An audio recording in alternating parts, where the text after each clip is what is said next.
로마서 1장 21절 한 절입니다. 로마서 1장 21절.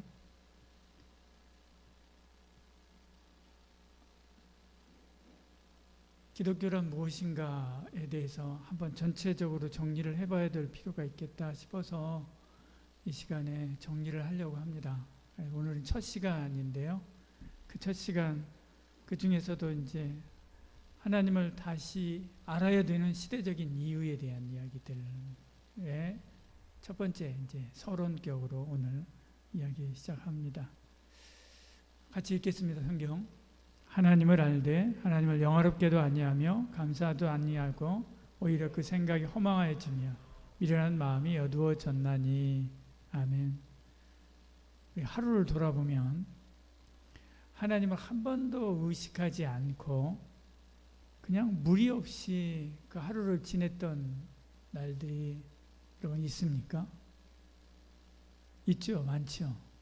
심지어 일주일 동안 한 번도 주님에 대해서 또 하나님에 대해서 생각지 않고 정신없이 살다가 주일날 돼서야 오늘 주일이구나 생각하고 교회 나오고 할 때들도 있습니다. 예수 믿는 우리, 예수 잘 믿는 우리조차도 그러면 세상은 어떻겠습니까? 지금은 하나님 없이도 잘 사는 시대입니다. 예전에는 모든 삶의 순간순간들이 그냥 넘어가는 게 없었죠. 많이 힘들었습니다. 그래서 날마다 하나님을 찾지 않으면, 하나님을 찾지 않으면 안 될 어려운 시대를 살았던 우리 어르신들과는 달리 우리는 너무나 편한 시대를 살고 있습니다. 그래서 하나님이 없이도, 하나님 생각 안 하고도 얼마든지 우리가 살아갈 수 있는 그런 시대가 됐습니다. 아침에 눈을 뜨면 눈 뜨자마자 스마트폰을 찾고요. 알람을 확인하고 일정과 메시지 보고요. 그리고 또 그 일정대로 움직이기 시작합니다. 언제까지요? 저녁 때까지 잠들기 전까지 계속해서 톱니바퀴처럼 그 일정을 따라서 갈 때들이 많이 있습니다. 문제는 하나님이 계신가 그렇지 않은가라고 하는 논쟁이 아닙니다. 하나님을 믿는다라고 하면서도 실제로는 하나님 없이 살아가는 우리의 모습, 그 모습이 더 본질적인 문제이기도 하지요. 바울 역시 로마서에서 하나님을 모르는 사람, 그 모르는 사람한테 이야기하는 게 아닙니다. 보십시오. 지금 21절 말씀이요. 하나님을 어떻게 해야 돼요? 알되. 하나님을 아는 사람한테 하는 이야기 하는 것입니다. 하나님을 알되. 하나님을 하나님답게 대하지 않는 사람, 그 사람들이 가장 큰 문제인 것이지요. 바울은 인간이 하나님에 대해서 전혀 모르는 존재다라고 말하지 않습니다. 오히려 이렇게 말하지요. 19절, 20절에 이렇게 말씀합니다. 이는 하나님을 알만한 것이 그들 속에 보임이라. 하나님께서 이를 그들에게 보이셨느니라 말씀하죠.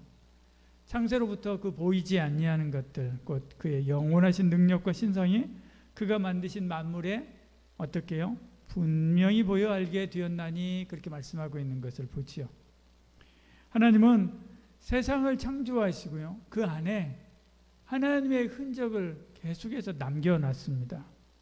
자연의 여러 가지 질서, 그리고 아름다움, 그리고 인간의 양심 속에 선과 악을 구별하려고 하는 감각, 모두가 다 하나님의 흔적이라고 할 수가 있는 거죠.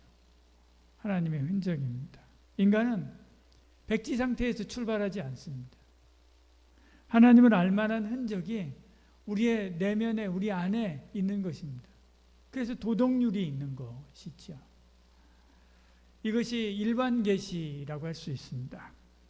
자연과 세상과 양심과 역사를 통해서 하나님의 살아계시다라고 하는 것을 충분히 보여주심에도 불구하고 우리는 하나님 몰랐다 그렇게 이야기할 때가 많습니다. 성경이 뭐라고 이야기합니까? 핑계할 수 없다. 몰랐다라고 핑계할 수 없을 만큼, 그만큼 하나님께서는 많은 흔적, 하나님이 계시다라고 하는 흔적들을 우리에게 보여주신다라고 하는 것입니다. 문제는 정보가 아닙니다.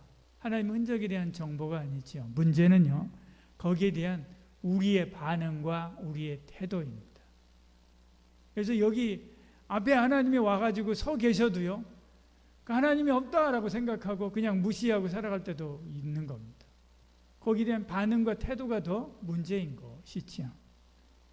인간은 하나님을 알면서도 이렇게 예배로 연결하지 않습니다.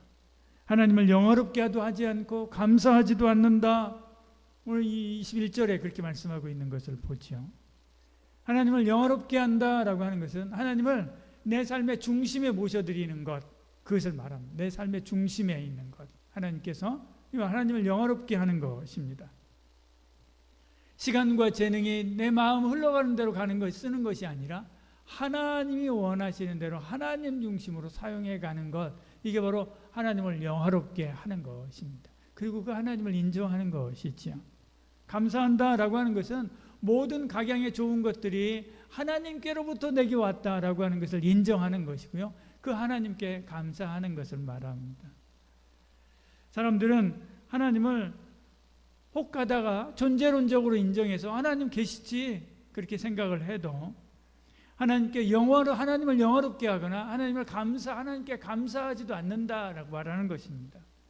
실제는 하나님 없이 계산하고 하나님 없이 뭔가를 선택하고 하나님 없이 자기 기뻐하는 대로 그렇게 살아가는 것, 이게 바로 문제인 거지요.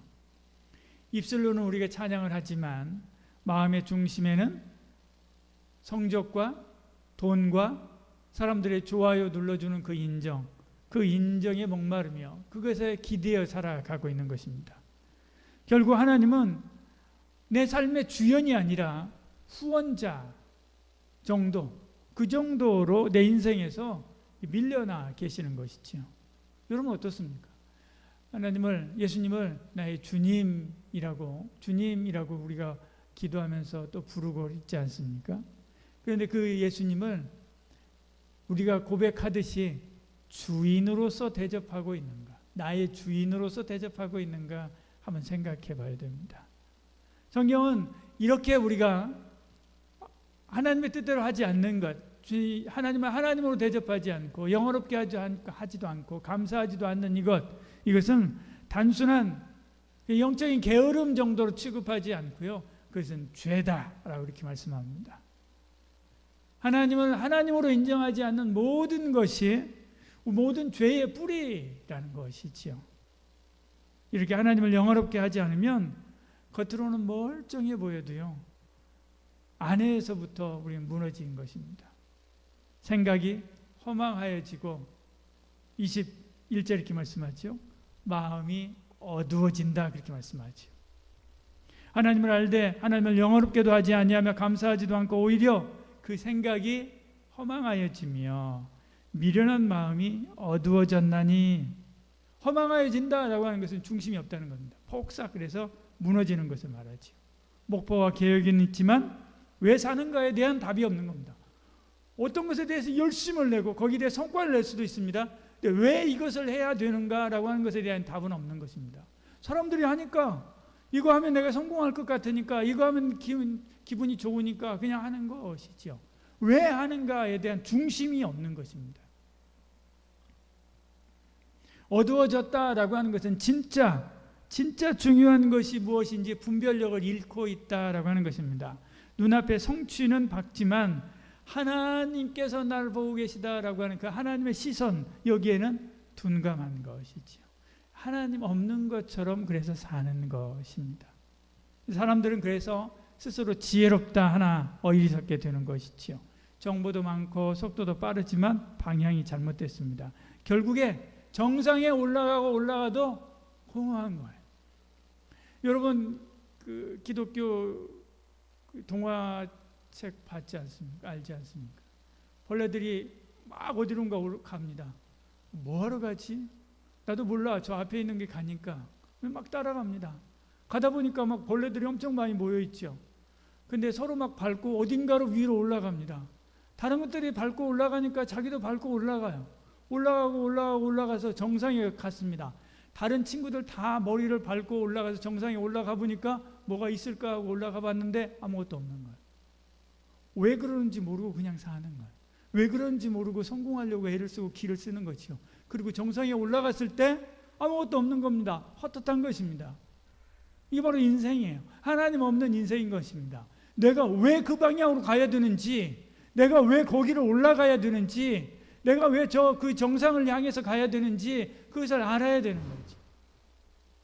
그것을 찾고 궁구했었던 한 마리는 뒤돌아서지 않습니까? 그리고 그걸 생각합니다. 둥지를 틀고 고치를 틀고 결국 그것은 뭐가 됩니까? 나비가 되잖아요. 하나님을 알되 하나님을 마음의 중심에 모시지 않는 인생, 그 인생의 허무함입니다. 사람들은 스스로 지혜롭다 하나 결국 어리석게 되는 거죠. 하나님을 잃어버리면요, 자기를 잃어버리는 것입니다. 정체성, 자기 가치, 자기 인생 방향, 모든 것을 다 잃어버리는 것이지요. 그래서 사람은 하나님의 그렇다고 해서 한 사람이 하나님을 내 중심에서 밀어냈다고 해서 그 중심이 비어있는 게 아닙니다. 그 자리는 반드시 뭔가 다른 걸로 채워지게 되는 것이죠. 그 자리를 다른 것이 채워지게 되는데 그것이 무엇인가? 23절에 그렇게 이야기합니다. 1장 23절에 썩어지지 아니하는 하나님의 영광을 썩어질 사람과 새와 짐승과 기어다니는 동물 모양의 우상으로 바꾸었느니라, 그렇게 말씀하고 있는 것을 보지요. 사람은 본능적으로 예비하는 존재입니다. 무언가를 귀히 여기고 그것에 인생을 거는 것이죠. 하나님을 영화롭게 하지 않으면 결국 다른 것을 영화롭게 하는 것입니다. 돌을 섬기는 것이죠. 오늘날의 우상은 돌로 만든 신이 아니라 성취, 인정, 사랑, 편안함, 자기 자신, 이런 것들입니다. 우리는 그것들을 위해서 시간과 열정을 쓰면서 하나님보다 더 많이 그것들을 생각하고 그것들을 위하여 살아가지요. 이것이 바로 이 시대에 수많은 사람들이 하고 있는 우상숭배인 것입니다. 하나님의 영광을 바로 그런 다른 것들과 바꾸는 행위라고 할 수 있는 것입니다. 그러나 하나님은 이러한 인간의 변절 속에서도 하나님의 마음은 변치 않습니다. 그리고 우리를 버리지 않았습니다. 우리는 하나님을 다른 무언가로 바꿔버렸지만 하나님은 우리를 위해서 아들을 내어주셨지요. 그래서 로마서 1장 16절 17절에 이렇게 말씀하는 것입니다. 내가 복음을 부끄러워하지 아니하노니 이 복음은 모든 믿는 자에게 구원을 주시는 하나님의 능력이 됨이라. 먼저는 유대인에게 그리고 헬라인에게로다. 복음에는 하나님의 의가 나타나서 믿음으로 믿음에 이르게 하나니 기록된 바 오직 의인은 믿음으로 말미암아 살리라 함과 같으니라 말씀하는 거죠. 복음은 인간이 하나님을 떠난 그 자리에서 하나님이 누구신지를 다시 우리에게 보여주는 거울과 같은 것입니다. 십자가는 참 하나님이 어떤 분이고 그 하나님의 사랑이 무엇인가를 우리에게 보여주는 것이죠. 부활은 썩어짐과 썩지 않음의 차이를 보여주는 것입니다. 이 세상에 썩어질 것들이 무엇이고 썩지 않는 것이 무엇인가를 보여주는 것, 그리고 알려주는 것, 이게 바로 부활인 것이지요. 지금 우리에게 필요한 것은 좀 더 열심히, 좀 더 많이, 좀 더 열렬히 이런 것들이 아닙니다. 하나님을 우상과 바꿔버린 우리의 마음, 내 마음, 그것을 인정하고 예수 그리스도를 다시 바라보는 것이지요. 그때 하나님이 보이기 시작합니다. 네가 나를 보면 하나님을 보았거늘 어찌 하나님을 보이라 하느냐 라고 말씀하신 것처럼 하나님이 보이기 시작하는 것입니다. 하나님의 거룩과 사랑과 주권과 자비가 복음 안에서 선명하게 드러나 우리에게 보여주고 있기 때문에 그런 것입니다. 매일매일 우리가 하는 결정과 판단 속에서 하나님이 등장하지 않는다면 그분을 내 인생에서 불필요한 존재로 내가 점점점 밀어내고 있는 것입니다. 먼저 그것을 깨닫는 것이 회복의 시작입니다. 매일 여러분들이 결정하고 어떤 것들을 결정하고 어떤 것들을 판단하고 어떤 것의 우선순위를 정할 때 거기에 하나님이 개입되어 있는가, 예수님이 거기에 고려되어 있는가 한번 항상 생각해 보시길 바랍니다. 그리고 예수님과 하나님 생각하고 그리고 예수님과 하나님의 뜻대로 그 일들을 판단하고 결정하고 그리고 추진하는 은혜가 있기를 소원합니다. 그리고 말씀 앞에 서는 시간을 늘리시길 바랍니다. 통독에도 참여하고요. 새벽기도에도 여러분 듣고 그렇게 하시길 바랍니다. 짧은 성경이라도 매일 읽고 중요한 선택 앞에서 먼저 하나님 앞에 엎드려 기도하고 말씀으로 하나님을 찾으십시오. 매일 하나님을 놓치면 안 된다라고 하는 생각 가지고 여러분의 뇌의 한쪽을 비워내시길 바랍니다. 그리고 하나님을 거기에 항상 모시고요. 예수님을 항상 모시고 그 예수님과 하나님의 뜻을 따라 살려고 하시기를 바랍니다. 하나님을 잃어버리면 결국 나를 잃어버립니다. 저와 여러분, 우리는 하나님의 형상대로 지음받았지 않습니까? 그러니까 그 하나님을 부정하는 것은 내 안에 있는 하나님의 형상을 부정하는 것이지. 내가 하나님의 형상인데 내 안에 있는 하나님의 형상을 부정한다면 그러면 나는 없는 거죠. 나를 부정하는 거지. 하나님을 다시 알기 시작하고 또 그 하나님의 뜻대로 살려고 하면 자기 자신을 다시 알아가기 시작하는 것입니다. 정체성이 회복되고 길이 보이고 나를 향한 하나님의 부르심이 분명해집니다. 내가 왜 살아야 되는가 삶의 이유를 알게 되고요. 그것을 위하여 살 수 있는 것이지요. 로마서 1장의 진단을 통해서 자신을 개혁하고 새롭게 하는 저와 여러분 되기를 축복합니다. 기도하겠습니다. 하나님을 알면서도 영어롭게도 감사하지도 못했던 우리의 죄를 깨닫게 하여 주시옵소서. 세상의 세속화와 기술 문명 속에서 하나님 없는 일상을 살았던 우리의 삶을 회개합니다.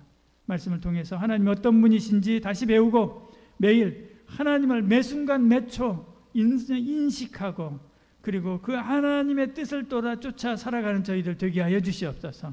청년의 때, 특히 청년의 이때에 우리의 선택의 중심에 하나님이 항상 계시게 하시고 그리고 모든 우상들을 끊어버리고 주만 따라 살아가는 저희들 되게 하여 주시옵소서.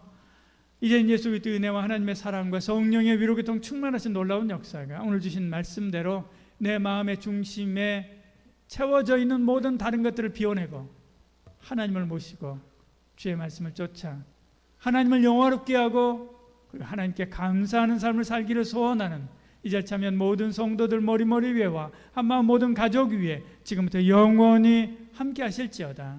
아멘.